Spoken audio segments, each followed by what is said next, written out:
हम सभी के जीवन में कितना दुख है, कितनी वेदना है हमारे पास, कितना संताप है हमारे पास। लगता है कि हम सभी के पास एक आंसुओं का सागर है पूरा का पूरा। अगर हम दुख बताने पे आ जाएं तो इतना दुख है। एक तो हम अपना पूरा दुख बताएंगे और जो सामने दुख सुन रहा होगा जब वो अपना दुख बताएगा तो यही लगेगा कि पूरा का पूरा संसार दुखमय है। इसी दुख पे एक दर्शन बना जिसको बोलते हैं बौद्ध दर्शन, बुद्धों का दर्शन, बोध का दर्शन। उस बौद्ध दर्शन के अनुसार एक शब्द है, एक दर्शन है, योनिसो मनसिका। योनिसो मनसिका पाली भाषा का शब्द है जो कह रहा है कि अपने मन से उस विचार को देखो, उस विचार को समझो। तुम्हारा जो भी दुख है उसे अपने मन से समझो।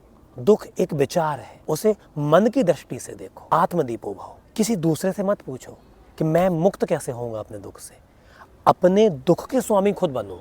तुम्हारा दुख जो है वो तुम्हारा है, सिर्फ तुम्हारा है। तुम दुख की व्याख्या कर सकते हो, साझा नहीं कर सकते। तो अपने मन से उस दुख को समझ लो एक बार। जैसे ही समझोगे उस दुख का कारण जान लोगे और जैसे ही कारण जानोगे निदान तुम्हारे दरवाजे पे दस्तक दे चुका हो। क्यों? सबका दुख अलग है तो सबके दुख का कारण अलग है।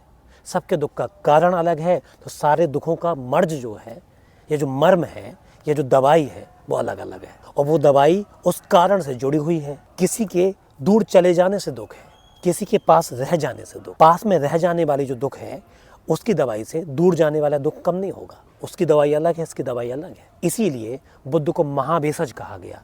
महाभेषज अर्थात इस दुनिया में दुखों के निदान का सबसे बड़ा चिकित्सक बुद्ध हैं, स्वामी हैं, भगवान बुद्ध हैं। इसलिए उनको महाभेषज कहते हैं और पूरा का पूरा बुद्ध दर्शन इसी दुख के निदान और दुख के कारण पे आधारित है। तो शब्द पे ध्यान रखिएगा, योनिसो मनसिका।